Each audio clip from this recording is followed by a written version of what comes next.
You're listening to the Classic Gamers Guild podcast. This makes my nipples hard.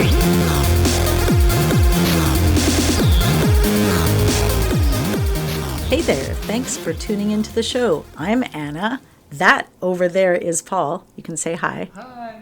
I'm trying to sound over there. That actually was really effective.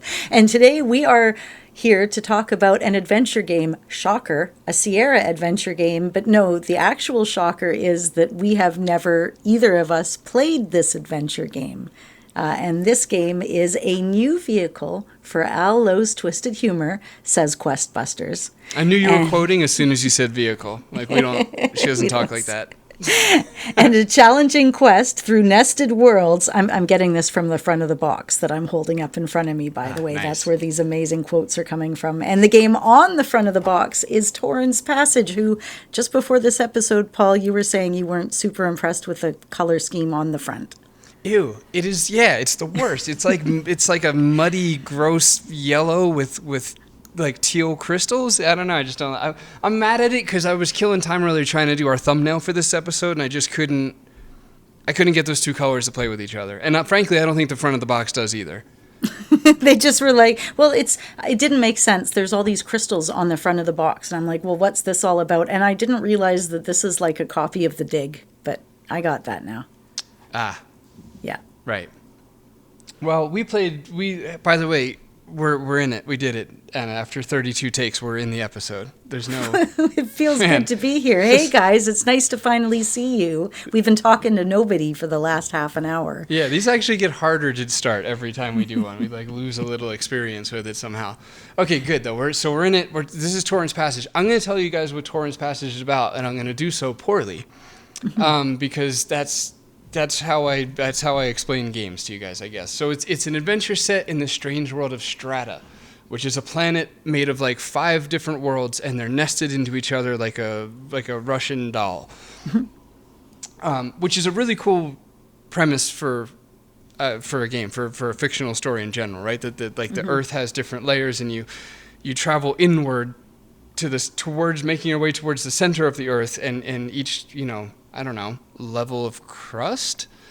Each layer is a new world, I guess. Each crusty layer. Yeah, it actually shows these maps in between the levels loading of an Earth, and some of the layers are pulled away, so you can kind of see, are you on the metamorphosis layer? It's not actually those. It's just as my representation of them. Yeah, no, thank you. That's exactly it. Yours was less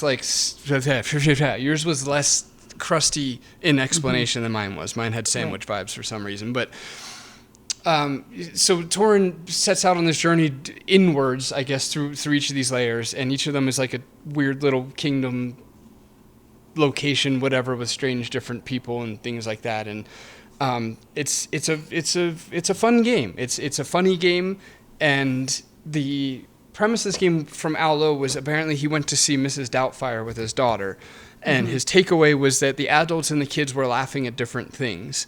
And so he wanted to try his hand at, a family-friendly game that would have moments for the adults while ultimately serving the kids.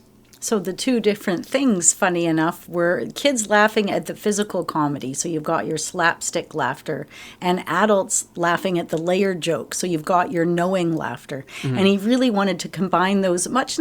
I would say it reminded me a lot of how like Looney Tunes does their cartoons. They're trying to hit both those ages. And I think that the game did a pretty good job. There were definitely puns and jokes that would be over the heads of children in this game. Yes, I agree, and I did play this game with my son Strummer, so I'll interject his thoughts. I've got some of his notes actually written down here, so we can we can kind of discover together, because I haven't gone back over this stuff. At what points did the game hit for him, and what point did it work for me? Oftentimes that was actually at the same moment, but whatever. Yeah. Torin's Passage was supposed to be a new franchise. Yeah. This was supposed to kick off a new franchise. Ken Williams saw it as a chance to make a King's Quest-like fantasy series. He thought that there was room in the market for basically a funny King's Quest. Maybe that's what you could call it. Ultimately, it is kind of just funny King's Quest. And I agree because, I don't know, King's Quest erred more on the side of rigid fairy tale, and Torin's is a little more reflective of 90s Disney movies, not just in aesthetic style, which it absolutely is that as well, but you know, like just the fun, I don't know, it reminds me of like Aladdin and Little Mermaid, and like there's just this, you know, playfulness and goofiness about it,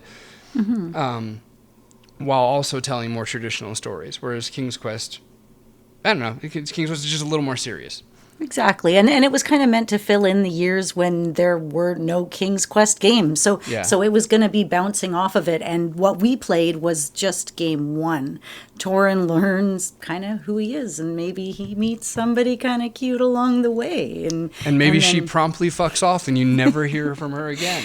No, because in game 2, we carry on the story with marriage and maybe taking a throne. Game 3, a kingdom in crisis. The whole leadership is challenged. In game 4, a next generation conflict involving his sons and inheritance. And then finally, game 5, guys, I'm so sorry, but Torin dies, and the story becomes about who rules next. Damn, he died before I could even get attached to him. So you might as well just stop listening now, because you know the story arc, and I don't want to waste any more of your time. Yeah, he dies somewhere on Aulo's notepad of a rough design sketch that never happened.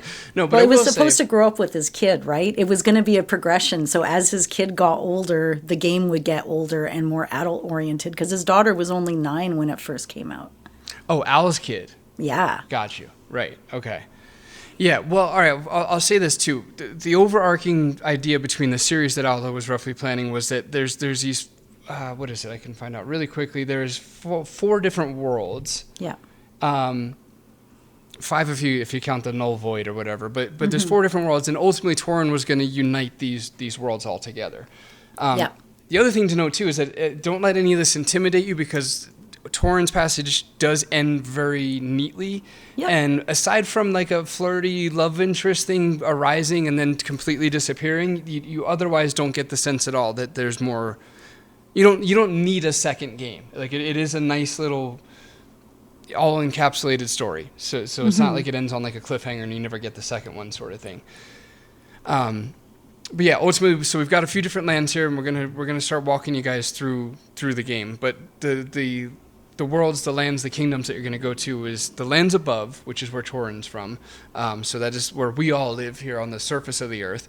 Next layer in would be Escarpa, and then Pergola, and then Asthenia, and then Tenenbras. Tenenbras.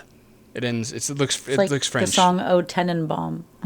That is a song. It's like Jewish, maybe, or something. I don't know. I should know. It sounds a little. Sounds a little Jewy, like Rosenbaum. Yeah. Well, anyway, let's start. So the game starts out with a prologue. It's got that classic mid '90s Sierra intro where like they're using 3D computer graphics way before they should have. Oh, Tannenbaum is "Oh Christmas Tree" in German. So just carry on. Okay, it's very not Jewish. Yeah. Not only is it Christmas, but it's in Germany. Look, let's just leave that. Fine.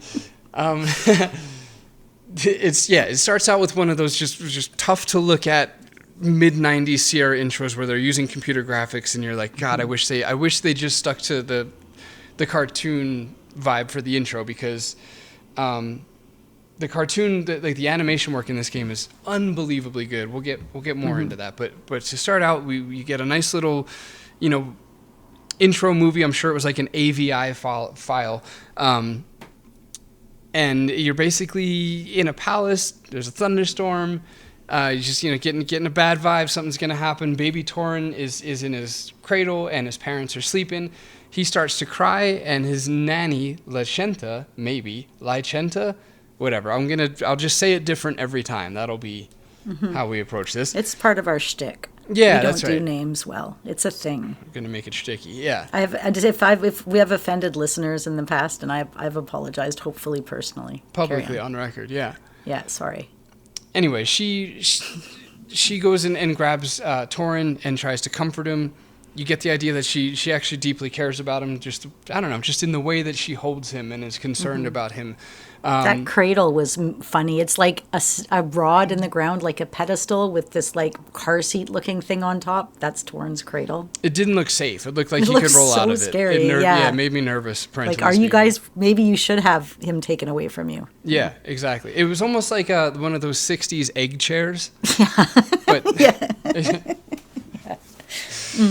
anyway, then all of a sudden you see this sketchy looking dude. He's kind of got evil wizard vibes. He's got a big ring with green poison that makes these really cool poisony fog snakes or whatever.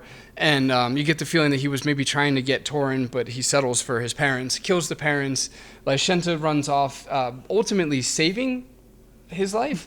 Yeah, because she picks him up just before. I don't even know if she picked him up because she knew there was danger. I think she just picked him up to pick him up, and he just missed out on the danger due to timing. Yeah, he was crying, and I think she was keeping him from waking the parents, sort of thing, because the mom like kind of wakes up and checks and sees the nanny's got it, and that tells us that the mom trusts her. Anyway, the soldiers find the parents dead, the king and queen dead, and Lashenta holding baby Torin, so they assume that she killed the parents and was trying to kidnap him. That the story will come back to that a little bit later, so we'll approach that when the story did with you guys. But now, meanwhile, we fast forward years later, where Torin is being raised on a farm, completely unaware that he's a royal, I guess you'd say. And then just suddenly this green magical spell traps his foster parents in the green crystals, and here comes back the bad guy you saw in the intro, the wizardy looking dude named Pakand, and he starts Torin on his quest by saying, hey, if you want to get your parents back, you got to go find this Lashenta girl. She's the evil one who did this. And he manipulates him, sending him off on this quest to the center of the earth. And then you take control of Torin. Yep, and all of a sudden you are playing an adventure game. So you look around and you're like, okay, well, obviously in the very beginning, you want to go into your childhood home, because I don't know any Sierra game where if you go into a house, there isn't stuff just laying around. So at first you're just kind of going around and picking stuff up, and the layout is very much like, again, King's Quest VII. You've got your bar underneath that tells you how many points you have. Correct me if I'm wrong, Paul. I didn't use it. It has a built-in hint system. Does it cost points to get hints? Oh, I don't know. I used a few hints, but I didn't. How many points did you have at the end? Unclear. For sure, in the hundreds. It was. I had 999. So. Did you really? I did. Is that like the max amount of points? I think so, because it's only room for 3 digits. I remember seeing the points and being a little surprised that they still were doing points. I guess you'd say, like, it's pretty, I don't know. I mean, 95 isn't late in the game, but... But if you're using them to buy hints, it makes sense. I should have researched this. I kind of assumed it would have been you sorting that out. Wow. You're just going to publicly put that on my lap. Unbelievable. I didn't even, and it's got this little, okay, so in your inventory, at first I didn't know what this was. I'm just like, what the hell is this gold button in my inventory? But, okay, there's 2 of you. There's you and your animal called Boogle, which is kind of like, what's his name in Toonstruck? Yeah, I don't know. I've never known the name of that thing, but I will say Strum pointed something out that was interesting when we were playing the game. He saw Boogle. He really loved Boogle, by the way. He's like, Boogle kept his interest in the game throughout, which is kind of crazy because, I mean, there's not anyway. Strum pointed out to me that purple and green is such a 90s character thing, he said. It is. And then I stopped and thought about it. I was like, he's right, because there's Boogle, and then there's the Toonstruck one that you thought about. Yeah. It reminds me of, Punky Brewster's alien in the Punky Brewster cartoon. She had a purple alien, I think. The Toonstruck thing always reminds me of our good friend Joshua Cleveland of Weird Gaming Adventure Avatar, more so than Toonstruck probably, but anyway, and then Purple Tentacle is green and purple. So anyway, I guess that is a 90s thing. So it really is, because he's like, okay, have you ever played A Boy and His Blob? No. So in A Boy and His Blob, it was like an old Nintendo game. If you feed the blob a different colored jelly bean, it would turn into, like, a red jelly bean would be a ladder, say, or, each colored jelly bean would be a different item. And so Boogle kind of reminded me of that concept, except you can, a little more simplified, because you can actually choose what he gets to be. Oh, cool. Okay. Yeah. Because you can change, so Boogle changes into different things, and as the game goes on, you get more inventory items with him. He can be a box or a shovel, an umbrella. He can and that'll help you through various puzzles. So you might have liked that, Paul. I know you're a fan of being able to switch characters per se. Yeah. I don't know. I don't know. I'll circle back to that, but I want to put you back on track to where you were, because I kind of interrupted you in that moment. But you were touching on the UI, and I want to get back to that real quick because it's a good way to set the stage of all the little buttons. Holographic projector. I didn't know what this was, and you put your item in the inventory on it, and it goes in the middle of whatever screen you're on, and you get a 3D version of it that you can interact with. So if you're combining inventory items, you can do it within the holographic projector or even within the menu, but you can't, like, say, open a lid on a bottle or something without it being on the projector. And I thought that was kind of a neat idea. Yeah, that was very cool. That was something, again, that kept Strummer's interest in the game. Every time we got something new, he was excited to put it on the projector. And it is really helpful playing these games with him. Like, to the listeners, I generally don't play the games with him that are not talky versions. Mm-hmm. Because, you know, he's not, like, chomping at the bit to play these games with me. So, like, I try to pick my battles and like, you know, pick games that I think that he'll really have a good time with. And doing games that aren't voiced is exhausting, because basically I spend the first 20 minutes giving it my all with every character, and then the rest of the game I'm, like, you know, exhausted out of all the stupid accents, and I don't remember which one I gave which accent. It's just not happening anymore. But it's really useful playing these games with him, because you get to see, like, through the eyes of the demographic, like through an 11-year-old's eyes. Like, I could see some of the things that I just would have completely, like, meh, like, whatever, yeah, I guess that was cool, like, really like resonated with him. And it's like, oh, cool, okay, they knew what they were doing on that design level. But the holographic thing you were saying is interesting. For example, there's a point in the game where you get a locket, and you have to, it's a king and queen's locket, and you have to eventually find their daughter, who is that aforementioned love interest that will disappear. And so the daughter knows that you are actually sent by her parents. Her parents give you a locket that only they could have, and in the center of the locket is pictures of them. And the only way to open it is to put it on the holographic projector, and then you can interact with it. And I thought that was really cool. Like, it was a fun, I don't know, Strum really liked it, I really liked it. The UI as a whole, I wanted to get your opinion on, Anna, because it's quite whack. Like, when you first see it, it's just a weird layout. Like, just in general, it's almost like, yeah, this empty table with the little holographic disc thing in the center.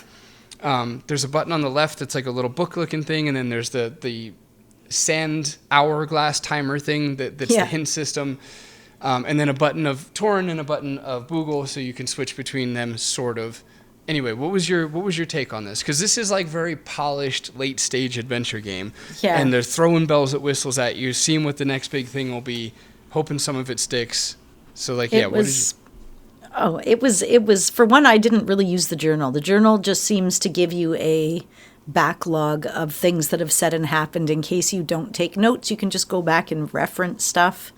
And moving can be done. One of it, like, this game, even though it's for children, it assumes you know a lot of rules about adventure games, some of which are relatively new. There's a slider function where you can slider the screen you're on to the left and right, and occasionally, without warning, up and down, so that you can solve puzzles that you can't immediately access through your own person.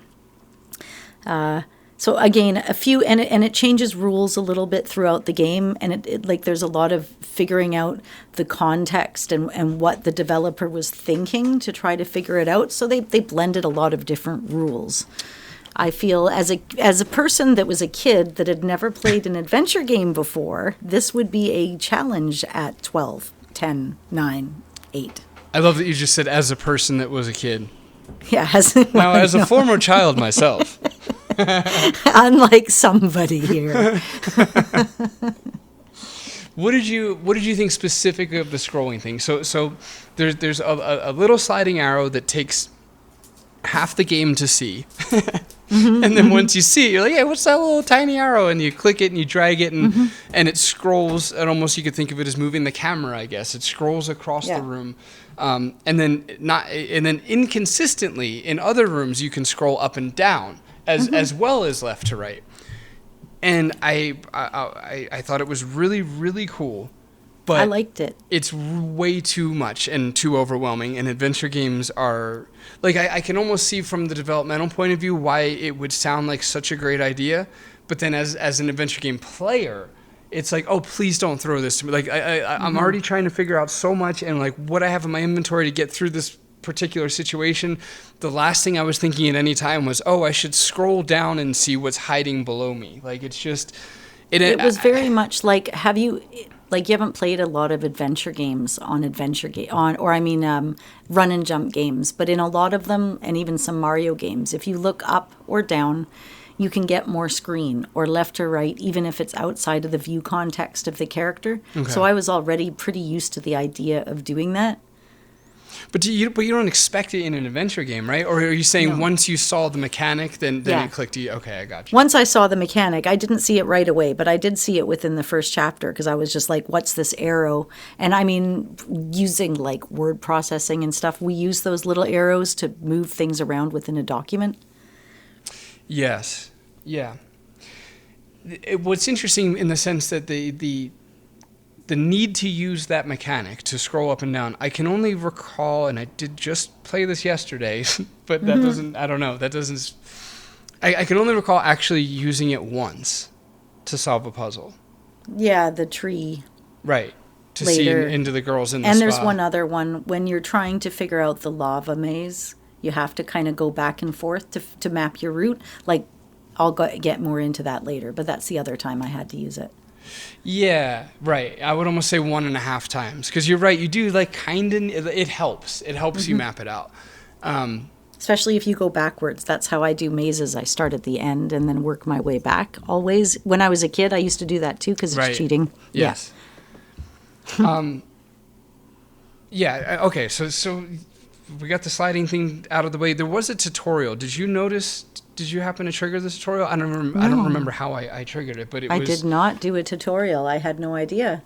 It's awesome. I honestly, I'm really going to consider using a really similar approach for future Phantom Fellows games, because as Anna and I have both discovered together, there is a decent amount of people out there who just don't know what to do when faced with an adventure game. And boy, is that painful to watch when they're just like struggling through, like, you know, I don't know. Look, I know we're talking to mostly just adventure game people, so I guess I can just say it. But it's like you just point and click. Like I struggle sometimes to even understand how you can get lost. Like I don't know. Anyway, the non-pretentious point I'm trying to make is that the tutorial that Torin gives you is really cool, and they even frame it as like a crash course on adventure games.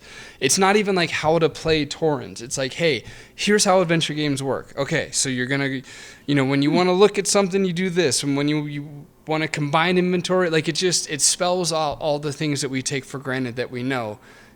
For anybody that it's their, I guess, first adventure game. Mm-hmm. It's really well done. It's like a neat little clean way of handling it, and yeah, if I've learned anything from this first game, it's that I probably need something like that going forward too. I'd also like to briefly mention movement, and I'm not sure that you noticed that at the beginning. I gave you that little video, but you can move by walking around. You can change the walk speed. You can fast travel by clicking the right mouse button to any place by just simply appearing there, which must have been a pain in the ass to program. And then you can also fast forward through most movements that are longer between loading screens. So and you can click through text, or you can skip animation scenes. Like, they've really done a lot to make sure that you have control over your character.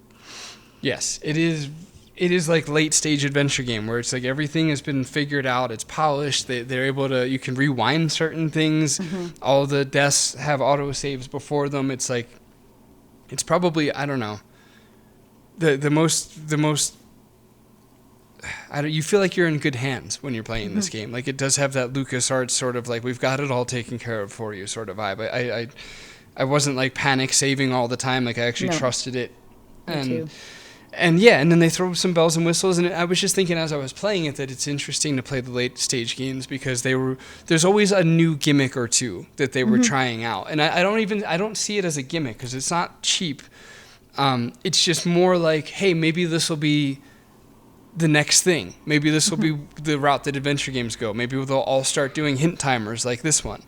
Like, you never know. Like, any one of these things could really stick and become like a great mechanic that everybody adopts into their games. And you just see a lot of that in this era. Which is interesting. Long story short, it's a super polished game. The user interface is very weird. And I guess before we go into the story, we could, I guess, tie up Boogle. You mentioned our little sidekick. Well, I said he changes into anything, and to use him, you click on his icon, which is in your large bottom menu, and then you can choose for him to be whatever it is you need him to be, a box or otherwise. Sometimes the game will take over, and it actually reminded me of in the Phantom Fellows in the museum level, where all of a sudden you find out you have to go back to the sort of, and you're just like, oh man, I got to go back out there all the way, or after the museum level. And then the game takes over and kind of runs you through it. Right, that was in the squirrel pub that you have to do. Yeah. Anyways, so the game walks you through it and kind of does it for you. It takes your hand and says, but here you go, you don't have to go through all that bother. And Torin's Passage does that kind of frequently. You're like, oh man, do I got to do these 5 things? But the game's just like, nope. You can watch me do it like a cartoon, and it'll be funny, though. And it's like, oh, okay. Yeah, it was kind of nice. The Boogle thing is interesting. Like, every now and then throughout the game, he'll learn a new shape. And that's how and then the shape that he learns, so it could be a box, it could be an axe, it could be a yo-yo, and a couple of other things, a lantern. Whatever shape he learns, so he basically mimics the object in the room, learning the shape. And then the shape becomes his inventory. So then the mechanic there is like, if you feel like you need, well, an axe or a lantern's a great example. If you feel like you need one of those two, because those were the intuitive ones, then you use, him putting himself into the shape of an axe. This is so abstract. You use that on the thing that you need to cut. And so that's to the degree that it is multi-character. That it's that. In other words, you don't click Boogle and become him. No. You more can just access the shapes that he can. It makes more sense than it sounds like. I assure you that. It sounds very whack and abstract right now, but it all actually somehow makes sense. The only one that didn't make sense, I'll pick on it for a second. One of the shapes he learns is a yo-yo. And because I have a note here with capital letters so I can see it clearly, it says yo-yo was extremely ham-fisted.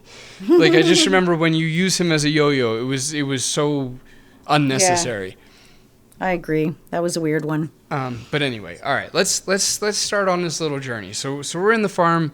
We're gonna do the first thing you do in an adventure game, which is just rob everything blind, just steal all the things that you can steal. And the first little mini game in the house was amusing, adorable, and immediately you understand what it's all about.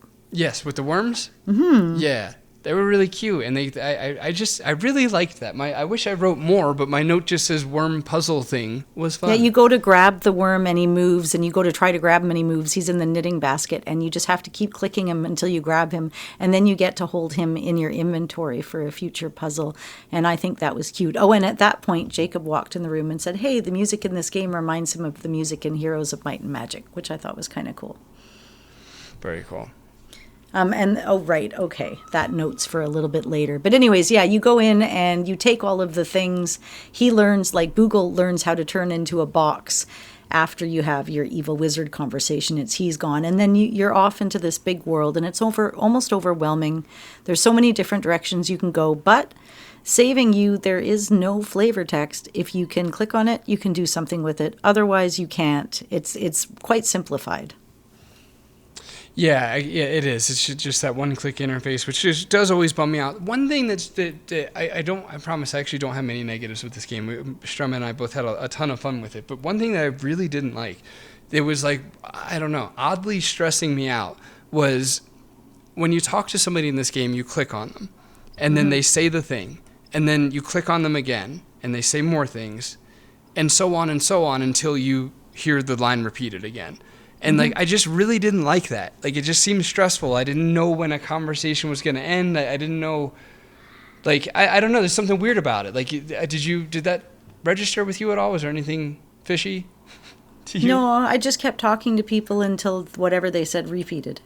Yeah, I don't know. I didn't like it. It felt overwhelming. It felt like every new character was going to be like this daunting sea of dialogue. And I think, like, the small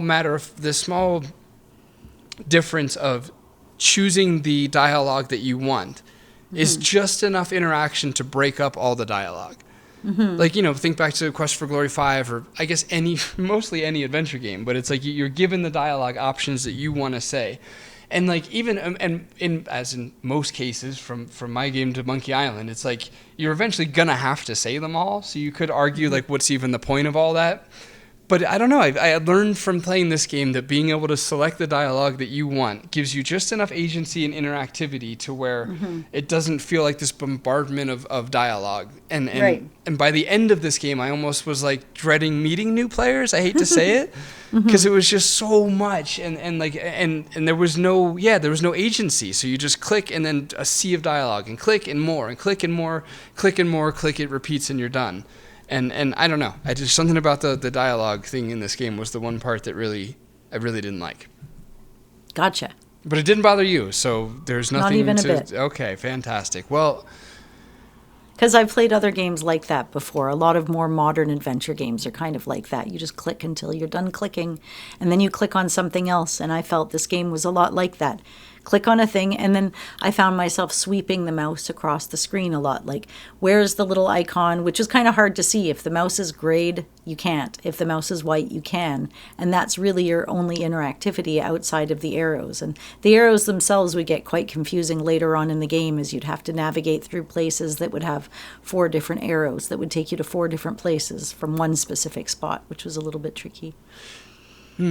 You bring up a good point. I'm going to use Strummer's childlike innocence to attack the game to attack this game, this design approach of like, things only work when they're supposed to work. Because, any somewhat even long-time listeners know that I don't like that. Because it just turns it into you just clicking and being fed and clicking and being like, it removes so much stratization from it. Stratization. But when I was playing it with Strum, we would come across an issue, and he'd be like, okay, I think what we need to do is use this thing on it. And then he'd be like, well, I don't know, what if that's the wrong thing, though? Because if I click this on it and something bad happens, and like I had to protect his little innocence there and be like, oh, yeah, good idea. Maybe we shouldn't do that, or maybe we should save it first. But in my head, I'm just like, just move the inventory thing over the character. If it lights up, it's the right one, and if it doesn't, it's not. There was no magic.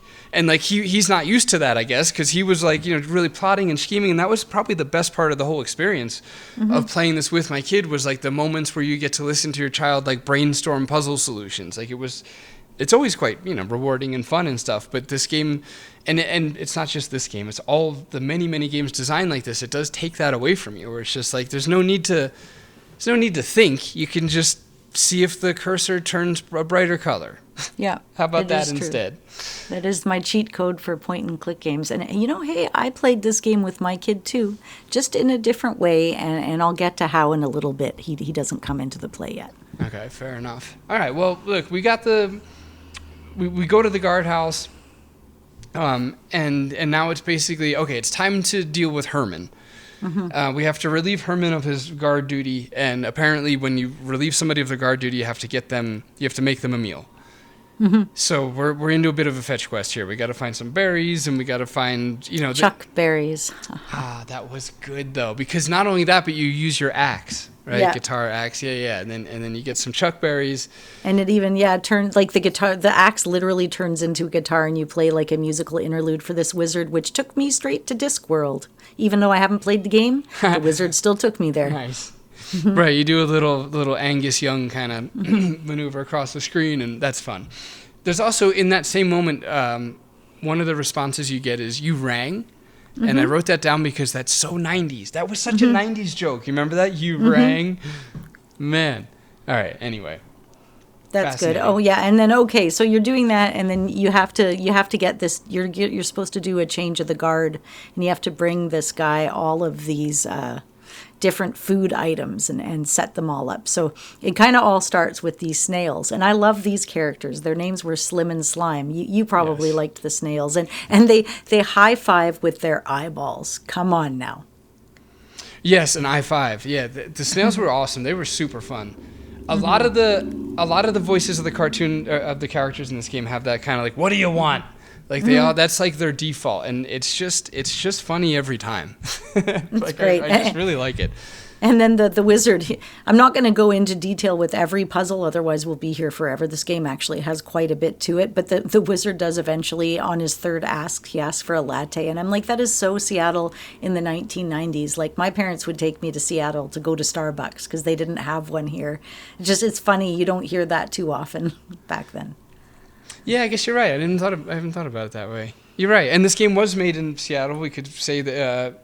I guess basically when, as a lot of you know, Sierra opened up a wing or whatever in Seattle, and they sent Roberta Williams there, Al Lowe, and Siebert there. Mm-hmm. And Al, I guess Roberta was frequently out of the office, so left a lot of time to Al and Mark alone, and they ended up bonding. I was looking in Sean Mills' The Sierra Adventure book, and it had this vibe of like, yo, like, I can't believe we never hung out before, man. This guy is so cool. Like, they really just hit it off as buddies and did this game together. And no, Siebert does not do the soundtrack to this, which is interesting. He's the producer and was very hands-on with it, but he didn't do the soundtrack. We can touch on the soundtrack and stuff later. But anyway, the game was made in Seattle. Sorry, I was on the brink of not knowing why the hell I was saying any of that. Because we were talking about coffee and lattes. And okay, so I was in there and I clicked on the customer service in the menu. Now, I'm just going to take a second to acknowledge that the menu is tricky. It's on the top left of the screen, but not right at the top left and not right at the top. But like a centimeter, that's a Canadian thing, right? A centimeter down from the top. So it's kind of like almost at the top, but not any more than 4 centimeters down from the top. It's just this little tiny rectangular bar with your 3 options in it. But if you do manage to find it, and it gives you the menus to adjust speed and stuff, you can go into the customer service, and it is about the funniest because it's just literally, it's kind of telling you where they were back in those days time-wise. You've got your hints by telephone in the UK. This one kind of cracked me up. For Sierra Adventures, released after January 1st, 1993 only, 39p minute cheap rate, 49p minute at other times. Maximum call length 7.5 minutes. Maximum charge cheap rate £293, £368 other times. Must have permission of the person who pays the phone bill before calling. Line available in UK only 24 hours a day. Requires touch tone phone. Then you've got hints by telephone UK, direct sales online, direct sales US, disc or manual replacement US, product returns US, direct sales international, and it just keeps cycling through them. It amused me. Man, there was just so much going on at that time. And then Germany by modem, right? And from Canada, it was $1.25 a minute for hints, but from the US, it was only 75 cents a minute. You had some real Garth Algar energy back there. Like, you amused me. Yeah, I like to play. Okay, make me feel kind of funny. That was that made me think of, you said the touch tone thing, and I'll just share this real quick. I had to program a working payphone this week in the game I'm working on, and I learned more about touch tone than I ever wanted to know. But long story short, the reason they're saying that it must be a touch tone phone is because the tones are specific frequencies, and that's how the information is transfer back and forth. So it's not like the other end of the call hears the knows what button. Well, the way that the other end knows what button you pressed is by matching the frequency of the sound that it makes. Mm-hmm. And so that's how the hint system would know you pressed 2 for whatever. Amazing. Yeah. It's got to be very, very hyper specific frequencies for each of those presses, and it is standardized. Anyway, all right, cool. We're done with that. So listen, back to Herman. We're on his fetch quest. We're getting him his Chuck Berries. We got to get him some. He bails on the latte. We're getting him things, okay? And then we end up dealing with a leaf puzzle, which was super weird. Yeah. My note on this is, and Anna, this is to get your thoughts on it, if you felt the same vibe. The leaf puzzle was weird. It seemed like they bailed on whatever their plan was. Because it was like, it was really, really complicated, but at the same time, if you just press the top right leaf, the whole thing goes away. Like, you solve it. And I was have like, a note on it, yeah. Okay, yeah, and before your note, real quick, I'll just say that when you press the wrong one, you get a little fist shake, Yeah. And it's in these little fist shakes and in these little cartoonish expressions of the character that is the heart of this game. It is. There's so many good laughs and so many, the visual comedy here is amazing. Every little gesture, like that little fist, like the little shaking of the fist, it was so superfluous. They didn't have to do it. I'm sure it took the animator at least 3 hours, probably a whole day, and boy, was it worth it. Because just a little fist where he's like, nah, damn it. Like, it's just, there's a lot of subtle visual humor in this game that will go unappreciated if I don't stop to just say there's a ton of it and it's really good. Okay, so anyway. I agree. What are you going to say about the leaf thing? Well, my note just says it would have been cute with the leaf puzzle when you tried grabbing the leaf and it runs away if you could have grabbed it yourself. But the little animation with it under his shoe is adorable. Oh my God, that's right. That gave me a really good laugh. I can't remember how. He is it just because he squishes the worm and he kills him? No, he keeps the worms because they have to later on do something for you. They have to sew.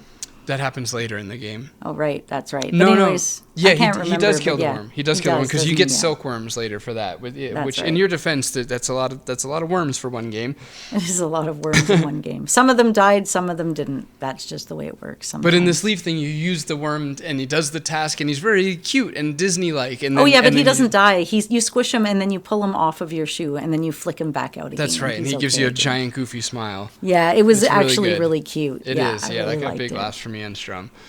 Again, with the visual stuff. But okay, so you go back to Herman, you give him his things, and now you have control over this area, and this is all serving the plot here. Here's the important part. It's within this area that you've now taken over and retired the old guard that you can make your way into the first layer into the earth. So we're going to go one layer towards the center to Escarpa. To do this, you go to this like crystal console. It all you know the 80s and 90s. Yeah. When you ever needed to explain away some sci-fi shit, it's crystals. You do some crystal shit. This one was weird. It's called Irisday powder. Yeah. It was a really weird. It's cocaine. Yeah. Okay, is it? I don't know. Oh, I did forget to mention Al Eufrasio, who worked on this game, did the animation, did the little snail characters. Yeah, huge shout out to Ali Frazio on his work with this. I wish I had played this before we had him on recently because we're gonna have to maybe get him back just to go over this one day because or you know what, we'll do this, we'll play Leisure Suit Larry 7, then we'll get him back on and I can ask some hyper specific questions. But man, the work in this was so good. It's so bendy and stretchy and fun and like everything that you want in Saturday morning cartoon humor. Well, it's true because this is actually the first Sierra game that he worked on all the way through, and he was still in Oakhurst and doing like the whole Space Quest 6 stuff, and it impressed him enough that he moved to the headquarters there at the time. So yeah, I thought, and he did say that a lot of the skills he improved making this game and technical issues he resolved helped him do the work on Larry 7. A lot of the animators working on this were just super fresh out of art school. And so there was a lot of correction and revision and sort of a lot of learning along the way for making this game. Yeah. When asked, Al gave credit to, as far as the leads, I guess you could say, like who gave the game its personality and led the animation project. He said it was Al Eufrasio and then James Murphy. And I guess James went on to work with Pixar. But... yeah, the heart of this game is the visuals. Like it's, we're not going to be able to like, I can't make you guys see the thing and then laugh at it. But it's like there's so many laughs on just the little body poses and later in the game, why not? You go to jail for hurting a plant and then you get out of jail and a little bit later you step on a plant and kill it and he just does this subtle little like it's so good, it's so human and funny and. The game needs to be played just for those things alone. But okay, so anyway, let's make our way into the first level of the world. You do so by going to this crystal thing, console, whatever platform, Yeah. and you throw powder on it. And that's this game's world's way of going between the lands, is you throw powder at a thing. So in a little tobacco pouch. It's actually, that's what it is. It's because your dad, your foster dad, I guess you would say, was a pipe smoker. So on his little table in the house, there was these intricately animated little pipes and little matches, Yeah. which I just loved. Because my dad was a pipe smoker growing up, so I was like, I can smell that table. Right. Yeah, pipes do smell good. Yeah, and the little scorch matches and everything. Yeah, there's a lot of love in all the artwork in this game. Oh, and here's where you get to meet Kurzweil, which is funny because Kurzweil, spelled slightly different, Kurzweil with a W-E-I-L, is actually an American computer scientist and author, and I figured that was a bit of a nod to him. Right, it's too specific not to be kind of thing. Yeah, I would say so. Oh, you had already heard of him. I've already heard of him because we had one of his pianos. Cool. Like his actual... His type of pianos that he manufactured with his name. Okay. Yeah. All right, that's a side quest I'm not... It's under my bed right now. You said that in a oddly mischievous way, but okay, well... I was supposed to get rid of it. My mom wanted me to get rid of it, and so I took it. Not And these supposed gigantic. to have it? No, I took it, and she's like, "Just get rid of it. No one's ever going to use it." So I took it, and I took the big speakers for it, and I put it all under my bed, and it's been sitting there for 2 years because I'm like, "This is important, and I need to so keep good. this." And one day I'm going to have a place to set it up. I'm so glad you told us all the truth. Because all the listeners now, you could go back a minute and hear it in her voice. Anna just had this weird, naughty, I shouldn't be saying this vibe. I was like, that's so weird to sound like that right now. It's just a piano under your bed. And now it all makes sense. What a ride. Man, that was great. That was better storytelling than this, I don't know. No need to put the game down to put you up. But No. It's all just great stuff. So we're in the second, and you're like, the castle guard has kind of realized that the baby was kidnapped and all of that other stuff, and you're in the land of stone tiles. Like the whole second chapter, you've got to collect these tiles, and a whole bunch of them, and that's what you're going to be doing for the next 2 hours. It's okay. This is just what it is. yeah, I didn't love the tile thing because you don't know why you're collecting them. Not at first. It turns Yeah. out it's so you can make a Minecraft face. Oh my God, we said the same thing. Did you? Yeah. Nice. Right away, I'm just like, this is easy as Minecraft Yes, is. I don't even need to look at a hand for this one. This is great. Wow, yeah. Yeah. Man, that's awesome. Color too, right? Totally. Yeah, that's the degree to how much these tiles look like a Minecraft block, is that we Yeah. both thought the same thing. It's It's so funny. But no, you don't know it at first, because when you go to take the king's tile, if you try to take it before you can, it's a very funny moment, by the way, because Torin's like, hey, can I... So you're standing on a tile floor. One of the tiles is the weird kind that you need. And if you click on it, because you do need it, it cuts to Torin, bending over and trying to pick it up and being like, Your Majesty, do you mind if I take this tile? And like when that plays, you're just like, what? And then the king's just like, what? No. Like, what do you mean? Why would I let you just take a tile off my floor? And it was the appropriate response on the king's behalf. It was great. And then the reason Torin gives is just like, I don't know. I'm just trying to collect them all. And I'm like, okay, I didn't miss anything. He doesn't know why he's collecting them either.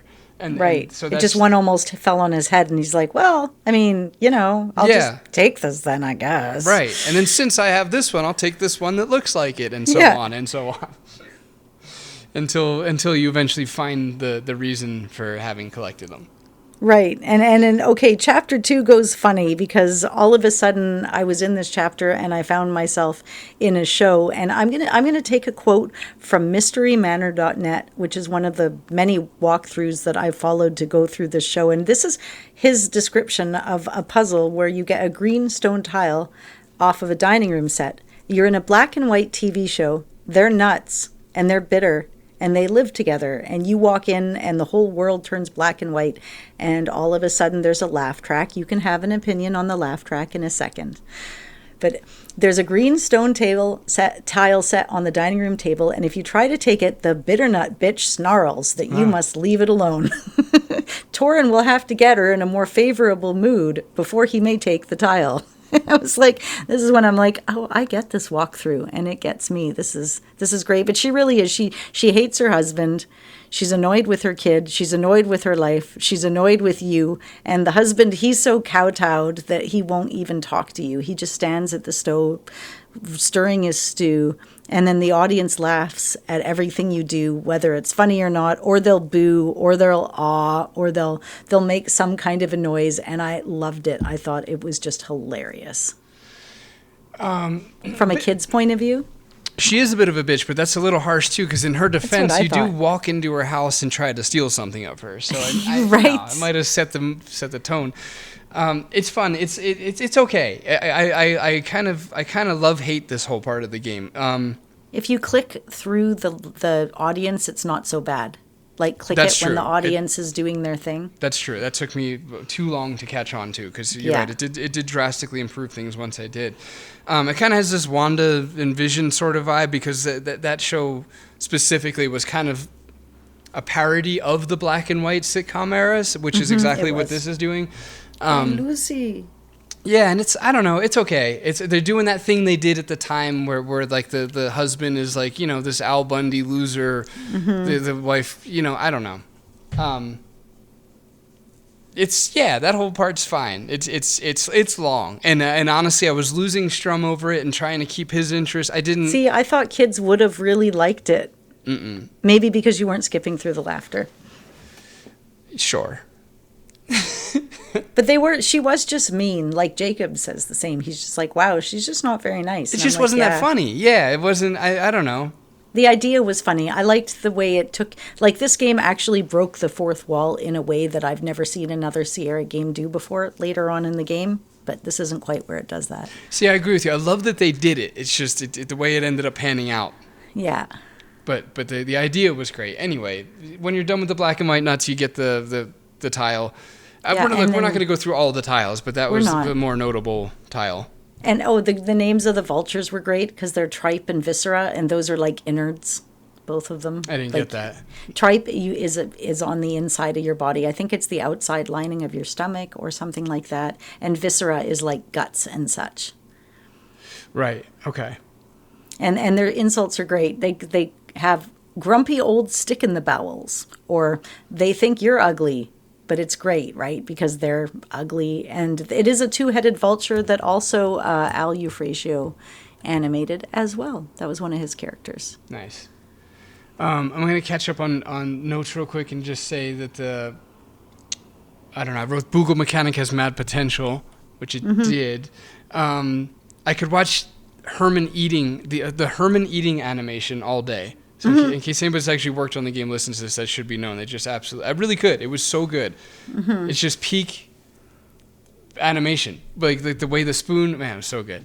Menu at the top corner, super questionable. It's weird in two ways, because one, when the cursor hits the farthest point, like usually you go up against a corner and then a drop down comes. Like it's that doesn't work. You have to be just below the frame. Yeah.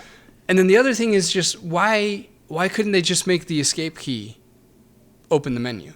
Like that? Why? Like you just right? That would be just a quick little. You press escape and the menu shows at the top left. Right. Weird choice that wasn't the case. Right. My bitter nut quote is what we just concluded, which was the bit was long, but I like the idea. Right. The reverb on the inner monologue. I think they did this in Freddy Farkas too. Right? Yeah. That's really good. That's really clever. Yeah, I like it. It works really. Also, did you notice as at the beginning of the game, when Torin's coming up closer to you, his voice gets louder as he gets closer to the camera, per se. There's a little bit of playing with that stuff in this game, I noticed. No, I didn't notice that. Yeah, when he's thinking to himself, they do it in that kind of dreamy, reverby sort of way. Nitpicky, but the music was always often too loud over the vocals. Did you notice that? You can change that. It's in the menu. Son I of just a turned the bitch. music down. Yep, I need to press more buttons. Yeah. I check all the things in the menu to see if anything's funny's kind of hiding in there. All right, just a few more notes. Mrs. Butternut is unhinged. Bitternut, she's completely unhinged. And then my next note says there's teeth in this asshole. Okay, right. So we're going to go into a cave, and the cave kind of looks like a butthole. Not that cave, because there's two caves. There's two. One looks like a butthole on the outside. The other looks like a butthole on the inside. And I'm not trying to drag this episode down with butt talk. It just does, okay? It Right. just really does. And when you go in the cave, you're like, man, this kind of looks like a butthole, and then you have to use Boogle as the shape of the worm that he learned from getting the worms earlier on the little tiny crevice so that he can worm his way through. Right. And then you find a giant pile of dragon poop. Yeah. Which is my next note. Oh my god, it was shit. It was shit after all. It turns out it is a giant asshole. You were right all along. Yeah, big toothy butthole. Yeah, it was. That was one of the funny, that was kind of a neat puzzle. You meet the king and queen, Di and Rupert. No surprise that a queen would be called Di, but they throw in a little bit of adult language as one of them says, "And I order you to shut up." Oh. I'm like, that's a very grown-up line. But certainly the two of them had like this long-suffering marriage between them. And okay, so what did you think of the pianist? Wow. Man. I feel like you put a purposeful emphasis in that, in the syllables there. But yes, it looked like a developer that I don't know who it is. Ken Williams' head, clearly. Okay, no, I could not tell. You can see it in the picture. I even took I'm going to, it doesn't matter. I'm going to say that I'm sending this to you. You're going to look at it and be like, wow. But yes, it's clearly Ken Williams' head. Wow. That was me pretending I saw it and said, wow, you told me to do that. So I just doing my part. No, I and now you are appreciate sending that. it. Okay. Now I am actually sending it, I could hear the slight disconnect in your voice. Like, there's just this little, she's in the middle of sending some shit. Okay. Well, there it is. That's his thing's in front of it, but see, that's Ken Williams' head. Oh my God, it looks much more like Adolf Hitler. Well, it was one of the two of them. Yeah, it's definitely got Adolf vibes. And the king. It's not obviously Ken Williams. I'm just saying. The king, I don't think he couldn't have been a totally good king because he had like his yellow teeth. And then I was like the eyeball on the scepter, but it turns out it was just a family crest. So I find out he isn't actually a good character, but I don't think he's the most amazing dad. Well, okay, we had a debate about the teeth thing here because the yellow that they use for his teeth is the same yellow they use for his crown. So I'm like, maybe they're gold teeth. Oh, that makes sense because it's gold. Oh, and the joke when she actually was like, she says what she means the one time, because she'd say something like, mean, but then she'd switch it to sound like it was nice when you'd actually listen. Yeah, then, like, you're not a bitch. I said I have a funny itch, like that kind of shit. Yeah. That kind of thing. And then he's like, he finally doesn't make a mistake, and she's like, oh, something about beating me. And he's like, oh, yeah, I will consider beating you, is what his response was. I was like, whoa, that's a little deep. Okay. And then she's like, yes, Daddy. And you're like, where is this going? Yeah, this is a different game. This is deeper in Torin's passage than I meant to go. Yeah, we were right up in Torin's passage in that moment. Yeah, at that time. Just wiggled our way. All right. So the king and queen are like, we can't find our daughter, and you should find our daughter. And I'm like, let me get this tile. And he's like, please stop. And so we leave, and we're basically... Okay. Yeah, we got to go to the place, like, because, in between all there's this crazy washwoman. You got to get her to wash a tile, and you got to go in another cave. You got to get through skunks because they're stinky. So you have to think about it. How do you make a skunk not smell? Well, you put a clothespin on its nose. But now you're trying not to smell a skunk. So you would put a clothespin on your nose. There's all these puzzles. And in the midst of it, there's the slider that we mentioned previously on the right-hand side of the screen. And it kind of gives you an introduction to it because it's like, oh, what's that down there after you get rid of the vultures? It's a tree. And then you have to incorporate the slider into the puzzle to do the tree puzzle. Yeah. Okay, well, a few things. So first of all, with the skunk thing, Strum was able to solve both things needed to get past them. There's the clothespin and then there's the blanket. So that was cool. My note there just says he absolutely should not have kept that carpet. Yeah, I was like, me too. I was just like, oh my God, he just took a skunky thing and put it in his pocket. Yeah, so gross. Oh, and did you notice the skunks' names were Sam and Max? Exactly. Yeah. Which is great because later in the game there's an Indiana Jones reference, and I'm just like, who made this game? This is weird. And an Indiana Jones fucking maze at the very end.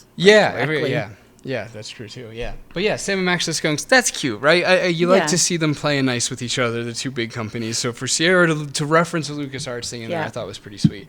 I did. My note just says he must smell so bad by now. Yeah, no, super gross. So they introduced that you're going to have to scroll for the tree thing. I didn't like the tree thing at all. No. All around, it was a bullshit puzzle, especially considering that at the end, the tree grows immediately to the size you need. Like, I just hated that whole thing. Immediately. But it was more fun when you go to the spa room. Strum really liked this part too because there's this one particularly thick girl that's kind of like she just like plops her butt out of the hot tub and kind of twerks it around. Yeah, I made a note about that too. Yeah, and then when she was leaving out the door, her butt got stuck in the door just a little bit. Right, and then it makes that perfect bottle pop sound. Strum said, and I quote, "Look at that gat." Yeah. So there's that for our under 40 listeners. There's so many old Jew characters I wrote. That's like true. Vider, the grumpy sleep. Okay, God, no, what are you doing down here? Sorry. Paul. I got to that part of the game and I saw the hermit up on the hill, and I was like, "Is that Paul? Is that Paul the hermit?" Because that's what my mom's called you in the past. And then I get up and I start talking to him, and he's Jewish. And then all of a sudden, I was like, I'm actually talking with Paul because he's asking all these life questions. I'm trying to be like, well, what do I do? And he's like, what do you do? What have you done? Like, he gives you the whole thing, right?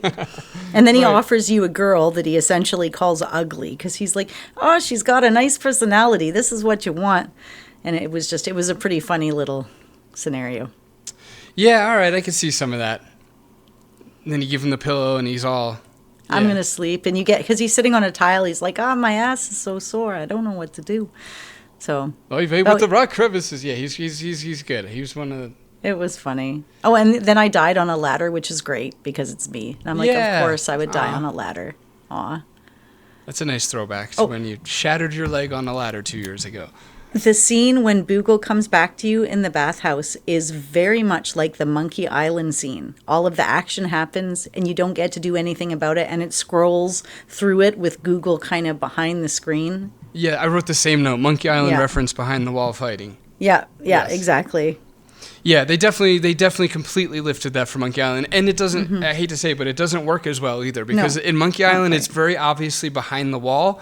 And with this, they just kind of start panning the camera like wildly all over the place. And it's just, I don't know, it just didn't hit as hard. But I appreciated them giving it a go, I guess. So you get this last tile and it's dirty, right? So you got to take it to this washwoman who won't interact with you, but she washes it, doesn't even notice it. And once you have all of the tiles and you start putting it in the thing, you're kind of like, dude, can we just freaking have the tile now? And they're like, oh, why? And now you're like, actually, I'm pretty sure it's part of this puzzle that might be the key to the next part of my adventure. And finally they're like, okay, you can take the tile right out of the center of our layout here. Give her. Yeah, it's funny if you do try to take the tile first before you can, and then you click on that, it makes it look like Torin's lying the second time because he's like, it's for this really important thing. I mean, I don't really know what it is yet, but like, just trust me, man. I just need this tile. Like, he gets a little crackheady about like wanting this tile, and the king just lets it go. Yeah. Which is good, but my only other note before... Pheno face. That's what you get to make with it. Phenocryst? Yeah. I think, yeah, because the Phenocryst. And then if you look it up, that has something to do with... Are we talking about two different things? Yeah, there's the Phenocrysts are able to transmit more than just mere light, but his is you have to assemble the Pheno face, and then he'll talk to you about what you're talking about. The guy's face with the puzzles. Okay. Cool. Minecraft man. Right. Thank you. There we go. Before that, and this is where I realized it was not a short game. Right. How did they get through this in 3 hours on YouTube? That really I was like, this is 4 hours tops. I'm going to skip through stuff with that. No. It was, I think I put like eight and a half hours, give or take, into this game altogether. Damn. And she started playing yesterday at 7 p.m.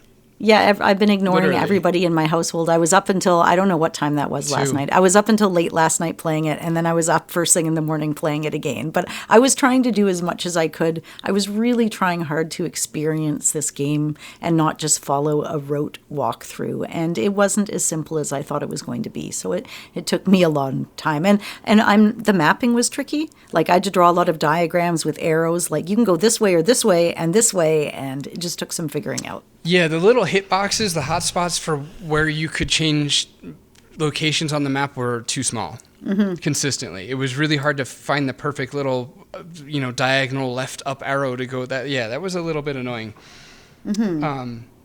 Okay, so We're done, story-wise, we've put the crystal guy together, and now we're going to blast downwards in making our way again to the center of the earth. This time we're on another layer, and this one's going to be called... Pergola. Thank you, Pergola. Yeah. Yeah. Yeah, because we see, like, as you're going there, Licentia's is convicted by Kurzweil for her alleged contribution to the murder of the king and queen of the lands above. So her punishment is they're going to put this collar on her, and they're going to send her off to the lands below, which would, of course, be a bad place to go. So they've put this giant... It reminded me, those Egyptians that would have to wear those wire collars that would make their neck longer and longer? It was long enough to make me think of, like, that National Geographic article. Yeah. The death collar thing was super metal, man. That was really cool. It was well thought out lore to add into the world, because the idea is, like, they put this collar on her, and by her, it's the name I can't say, Lyshenta. They put it on Lyshenta. Again, just as a quick refresher, she's the nanny in the beginning of the game who actually saves Torin, but they mistake her for the kidnapper, and so she's here facing her trial, and the judge is basically saying, like, look, we couldn't really pin this on you, but I forgot what was the bullshit reason they did convict her. Doesn't matter. They're like, we can't pin the murder on you, but we're going to pin this other bullshit thing on you because we can convict you with that, and so we're going to put this collar on you, and we're going to send you to the land below, and if you try to come back up from that land below, the collar will sense it and choke you out. Until you die. Until you die, he does say that. They did say that. Yeah, they literally say that. That was very helpful. Like, oh, good, okay. It's not just a pleasurable light choking. It's not it's more of a David Carradine level choking. And then the next bit's funny because the game themselves actually calls these tiny little creatures Smurfs. I immediately went to Gulliver's Travels, which nobody else in my family's seen. So I'm like, oh, it's Gulliver's Travels, and they're all like, huh? But then they ate him. If you wait too long, these tiny creatures, they wrap you up. And then if you're too slow doing whatever you're supposed to do, they eat you. And I'm like, oh, they're cannibal Lilliputians. Right. Okay. And the name of it's Smetana. Smet. That's a great name for the Smurf. It is. You're right. I'll say here, too, because I'm looking at my notes, and the whole rest of the game, chapter 3, 4, and 5, I have the same amount of notes as I do for the first two chapters. And that's because... as Anna just discovered this morning, chapters 3 and 4 are really puzzle heavy. So pacing of this episode wise too, if you guys are any of you looking at how we're like an hour deep into this and only on chapter 3, it's because we're gonna be moving pretty quickly through two of these chapters because it's just largely puzzles that we're not gonna get too into. So anyway. But first off, you have to free the princess that you've been looking for, the runaway daughter of Rupert and Di that they were talking about. And at first she's like freaked out by you. Yeah, okay, thank you. Because my note here says, so her name's Lena. My note says, man, Lena is making us work for the ability to, set her free. Yeah. Like all we're trying to do is free her, and she's like, no. Like she has conditions that must be met. I will stay here until I die. Don't even I'm just trying to free you. Like, why is this a puzzle? I just want to let you out. So yeah, she's like starting to believe you, and then you show her the locket that you're supposed to show her, and she doesn't believe you. Now she thinks that makes it worse, which was funny. A little misdirection there. And anyway, you get her free. You have a nice cutscene where, you have a nice little cutscene where you guys immediately fall in love. Yeah. And then, she realizes that she has to go back to her parents. She has to go up a level, and you have to keep going down. Yeah, and then off she fucks, and there you go. Yes, exactly. This is where I really started getting more of the dig vibe a little bit at this part of the game. Oh, and hey, Cannonball Mountain. Did you get a Five Nights at Freddy's vibe? Look at the teddy bear that was on the front of the mountain. Yeah. Here, I'm going to send this to you right now. It just has this whole Five Nights at Freddy's vibe going. Right, the teddy bear can, good call. Totally does. I'm going to have to show this strum later. So before we get to Cannonball Mountain, I just have one note, which is I hate this pentagram choir shit. So that was the worst. Oh. You have to line up. It doesn't. It doesn't matter. It's just not a great time. Hang on. This is where my son enters the picture. So This was James's idea, my husband's idea initially, because I was like, "Oh man, I really want to play an adventure game with you. We can figure it out together." And he's like, "You know what? I really only care about the puzzles. To be fair, I'm not really into the game." And I'm like, "Huh.